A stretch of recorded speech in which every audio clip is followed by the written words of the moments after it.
Shalom Aleichem and Baruchim Habayim.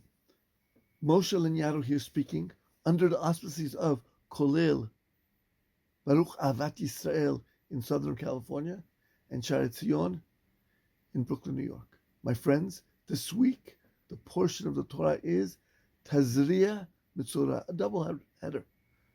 We will be discussing the laws of the leper, Metzora.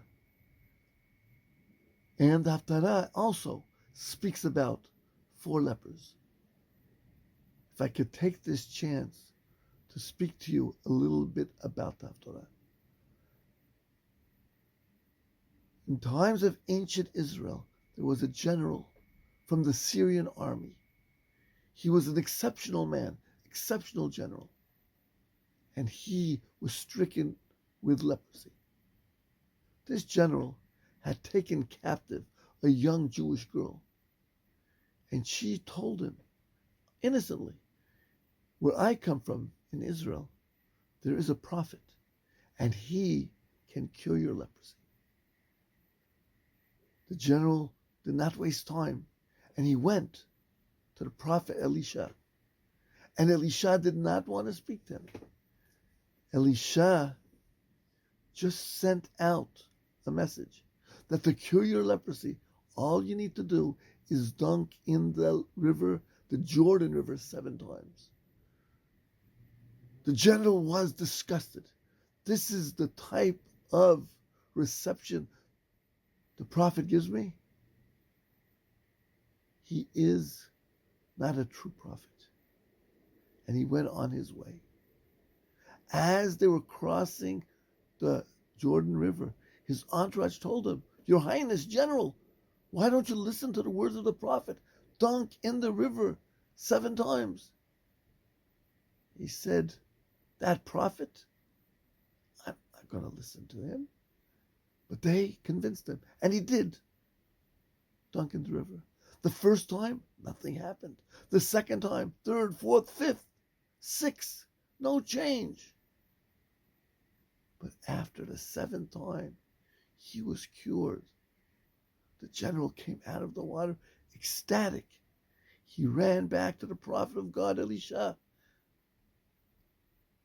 I want to give you a gift.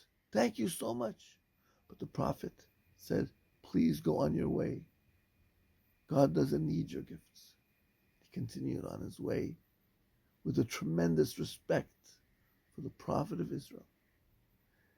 At the time, the butler of the prophet, a man named Gehazi, was upset. Why did the prophet not take money from this rich general? He says, I will reap the benefits. He ran after the general, and as he approached, he told the general, General, the prophet says he can use your gift.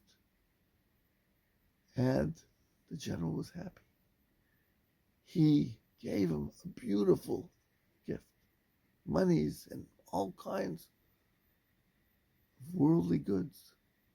The prophet was so happy. He came back home to the prophet, and the prophet told him, don't think I don't know where you went. You had gone to the general. But you should know, because of that act of taking monies from the general,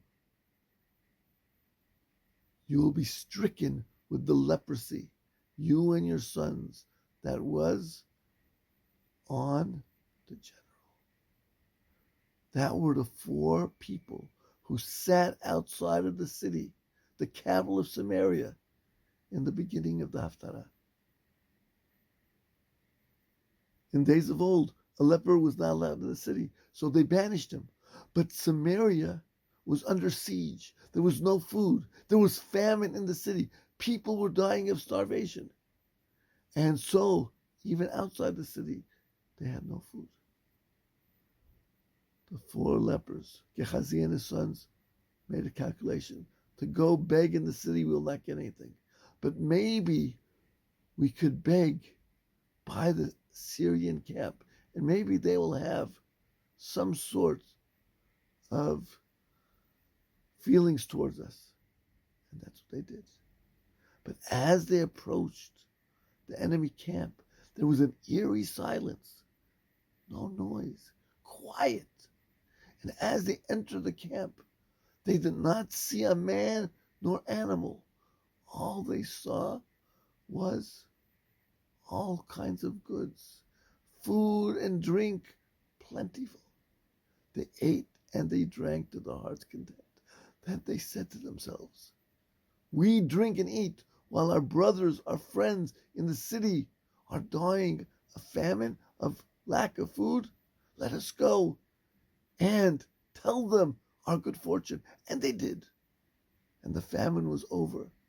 Food was plentiful. And everybody ate and drank. My friends, the salvation of the whole city of Samaria came through the hands of 4 lepers.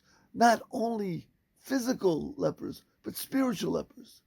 Our salvation could come from any place, especially a Jew who always has that spark of goodness within him.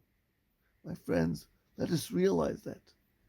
And let us realize and take hold of every Jew and treat him like a brother. And certainly then we will all together meet Mashiach Tzidkenu very quickly. Shabbat Shalom.